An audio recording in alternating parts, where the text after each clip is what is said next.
Greetings, members one and all of the Salivation Nation, with a day that very well may frustrate some silver stackers out there and maybe irritate a little bit of gold holders as well. Let's explore.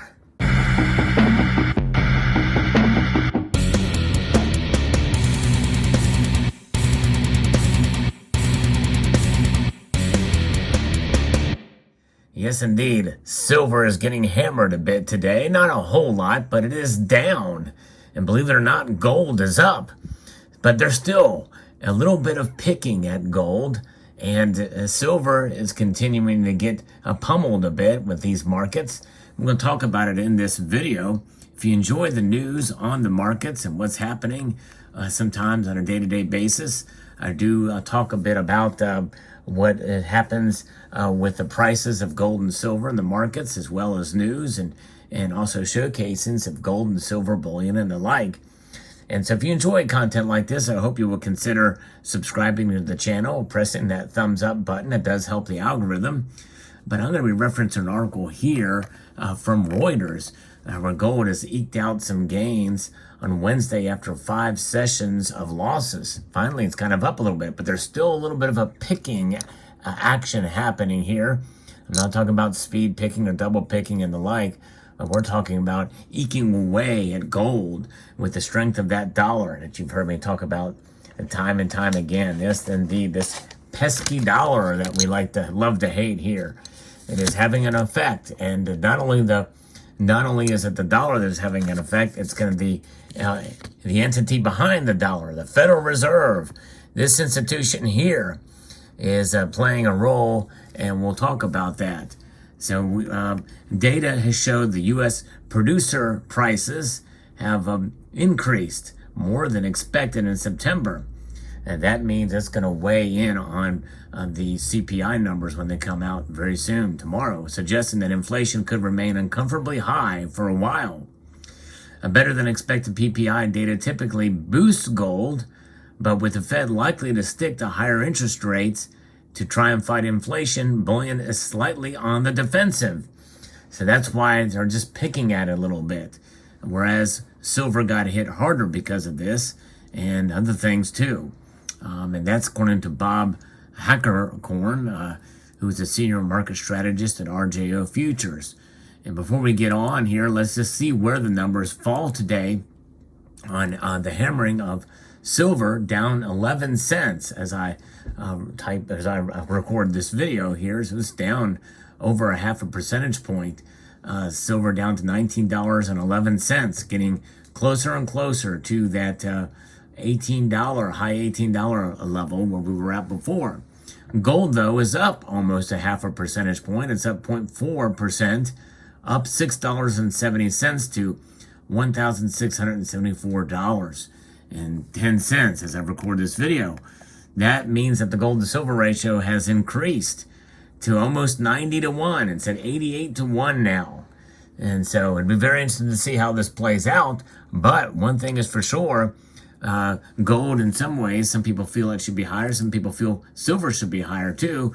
But with the threat of what the Fed's going to be doing, well, that means that it's putting a little bit of pressure on gold so that it doesn't move up so high. And bullion is slightly on the defensive. And following the data, the dollar index rose to hover near a 2-week high, making gold less appealing for other currency holders. And benchmark U.S. 10-year Treasury yields also edged higher, and that puts pressure. But still, gold is up today. That's the picking action that you're seeing against gold. Minutes from the Fed's latest meeting were released on Wednesday, showing the central bank expects higher interest rates to remain in place. Doesn't say whether or not they'll raise them more, but I think if they don't raise them, that is a pivot. And but my guess is they probably will, because the Fed's actions so far have not even put a dent into inflation.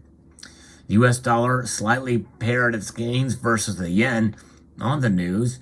On Thursday, U.S. Consumer Price Index data will be released and is expected to remain stubbornly elevated. Gold will probably hang out in the range that it's in until we see more information from the Fed. And that's what ultimately is going to be driving gold. Habercorn said, the U.S. Central Bank has raised interest rates aggressively since March to tame rising price pressures, which has weighed on gold's appeal as higher rates increase the opportunity cost of holding non-yielding bullion. Now, the Fed is, as I say, between a rock and another rock, because you know what? Any kind of hard place just does not cut it in this point in time. They're bone against bone and what they can do, because, you know, they're in this situation where if they raise more aggressively than what they are, that's could potentially put the economy into a tailspin. If they don't do enough, then that means inflation is going to go into hyperdrive, and that could definitely be a bad thing as we head closer to where we are at with inflation and continuing to rise. That could lead us into stagflation and potentially hyperinflation, which would be really bad. And there are leaning more towards doing things, even if it means hammering down inflation that can cause gold and silver to fall.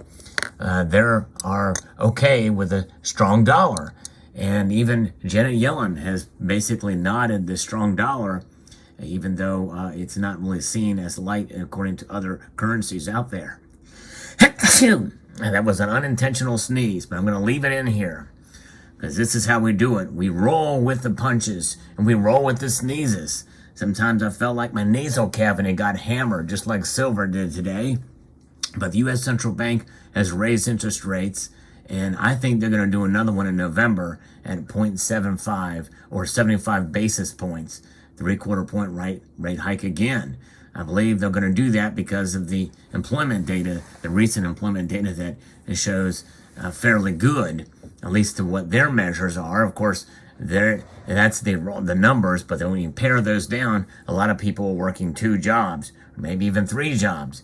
So each of those jobs are counted, but what about the population behind those jobs? That's really the key here, because the economy definitely is not as good as they would like you to think it is.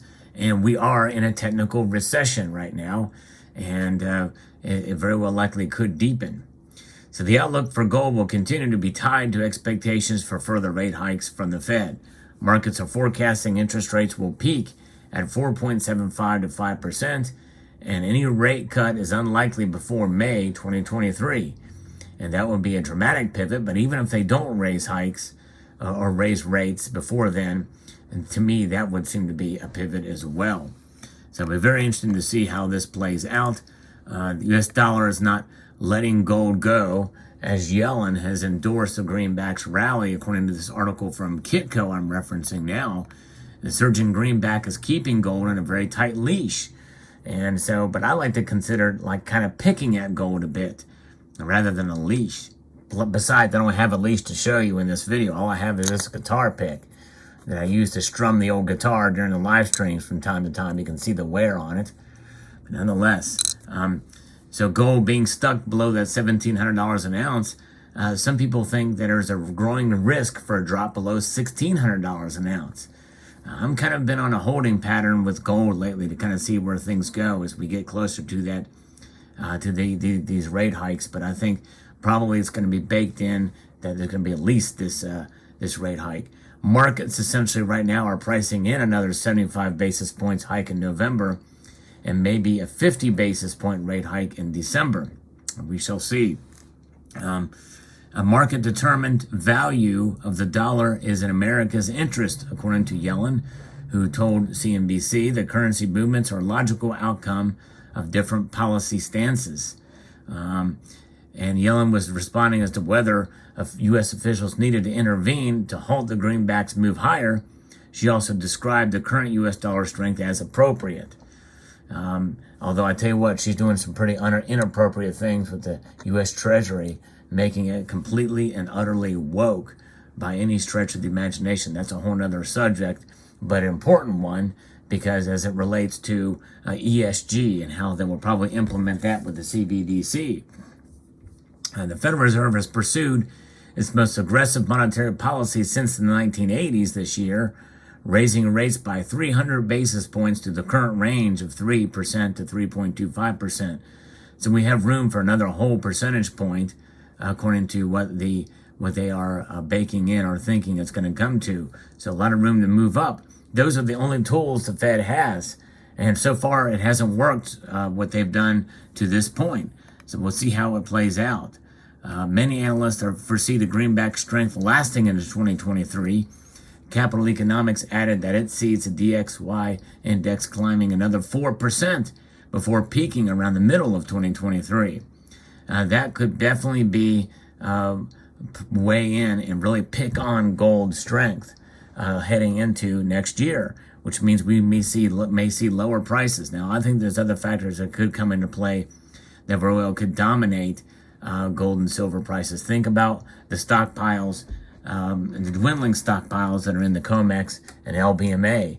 And we could see another squeeze potentially, not necessarily by artificial terms, in other words, from social media induced squeezes, but just the overall natural market squeezes that we could see. That could weigh into that. And I'm thinking that something like that very well could happen. But there's other factors that could come into play that could hurt potentially. Now, we'll see how it plays out. And that's where we stand now, a hammering of silver prices and gold being picked at. Let me know what your thoughts are in the comment section below. I'd like to extend a multitude of gratitude to you all for taking the time to watch and encourage you to please rate, pick, hammer, and subscribe.